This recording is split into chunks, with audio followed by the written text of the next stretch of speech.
Hi, my golf friend. Welcome back to Above Par. Super happy you are here and listening, enjoying your winter, hopefully. But either way, I appreciate you listening to this podcast. I hope you're sharing it with your friends, your golf friends.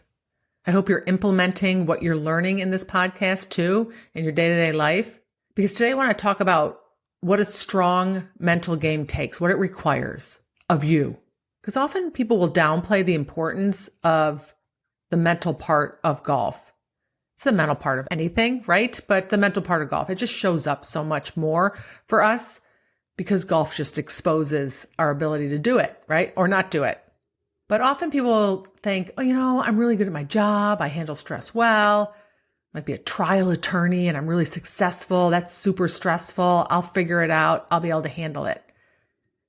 And often we will have days that we're like, yeah, I can do it. Those are the green light days where it's like, not a problem. I can do this. See, it's there. I don't need to work on this part of my game. It's like saying, you hit a good golf shot or you had a day where you drove it really well and you're like saying, I got it. It's there. And you never practice again. Right? But then you go out the next day, you're like, where the heck did my driver go? I hit every fairway yesterday. What's going on? And our brains are like this too. We're going to have days that's super easy and other days it's challenging. And just like your golf game, if you don't know what to practice and to work on, then you're going to be floundering. So I find often that people don't give this part of the game, this part that impacts your game, enough weight or importance or value because they either figure they can muscle their way through it, they can practice their way through it, or that it's not that big of a deal.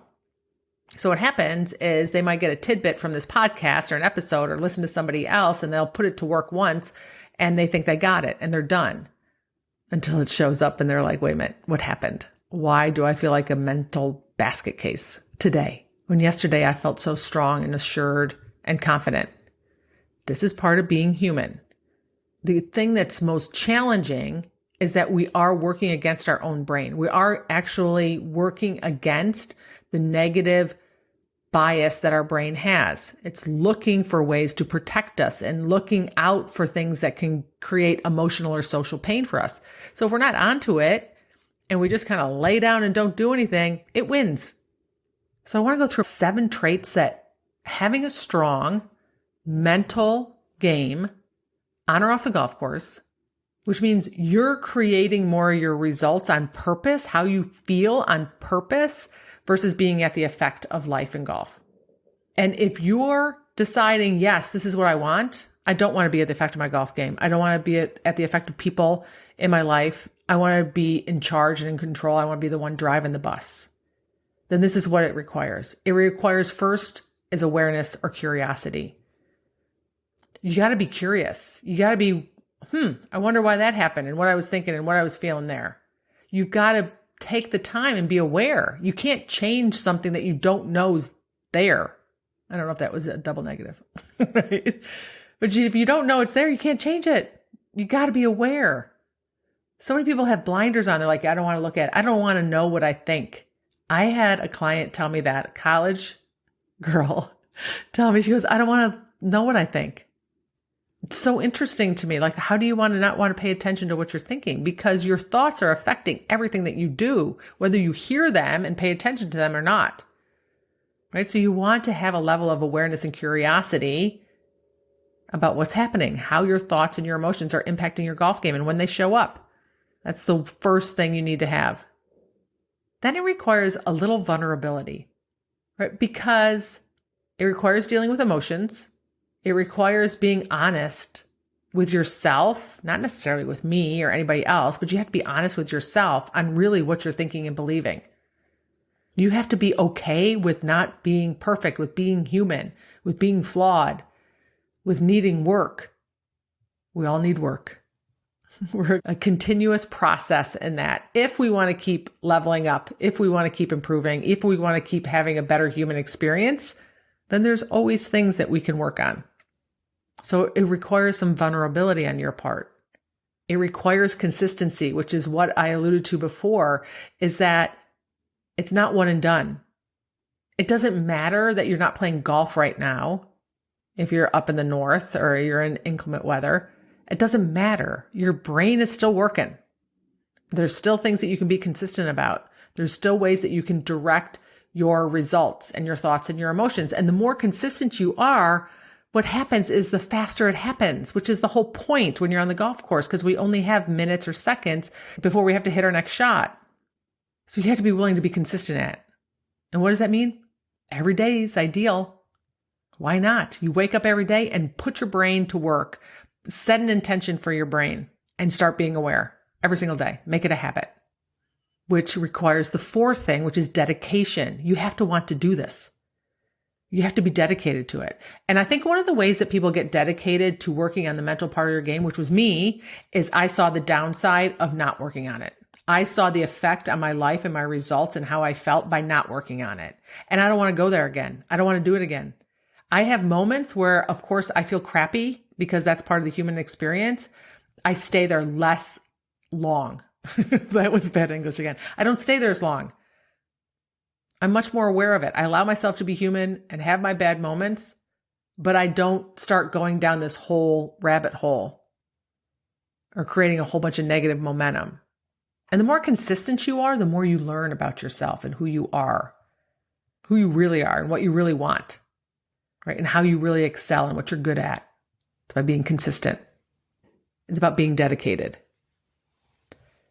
The fifth one is resilient. Golf is going to knock you down and you want to bounce back up. You've got to bounce back up. The person who gets back up and starts going the fastest, is the most resilient, is the person who's going to have the best success.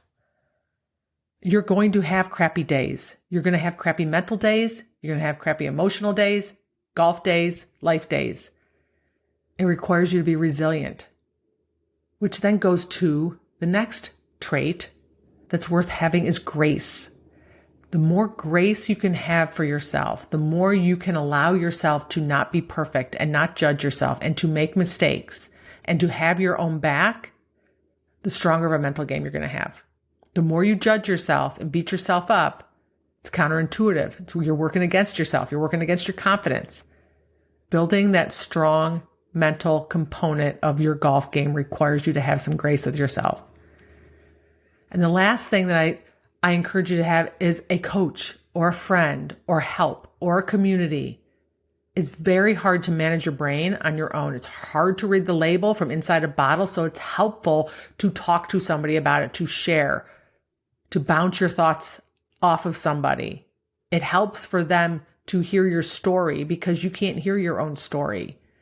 And when you have somebody who can do that, then you pivot so much quicker. You don't get wrapped up in your story. Story about why you're not playing as well as you should. The story about why you're not as long as you used to be. The story about why you struggle with your putting, right? We all have stories. We have circumstances and situations in our life, and then we write a story in our head. And that story either serves us or it doesn't serve us. And then we believe our story, right? Because we're in the middle of it. So it's useful to have a coach or a friend or a community to listen to your story. Not for you to vent, but to be more purposeful about it. Like, this is what I'm thinking about this. What do you think? Is it serving me? Is it not serving me? How am I upside down here? Because it doesn't feel so great. Super useful. All right, friends, if you want to build up the mental part of your game, if you want to build that up and be strong there on and off the golf course, it requires awareness, vulnerability, consistency, dedication, resilience, grace, and help, a coach or a community. Are you up for that? What trait in there are you lacking in? Where do you need help? Which one could be a little bit stronger? Or you could put a little bit more work in. If you want help with any of these areas, make sure you get on my email list, kathyhartwood.com/join. You'll get notified when any of my programs open up, my academy, Master Golf Brain, or coaching with me, where you can stay connected so that I can help you build a strong mental game this year. All right, my friends? Have a beautiful week, and I'll talk to you next Wednesday. Bye.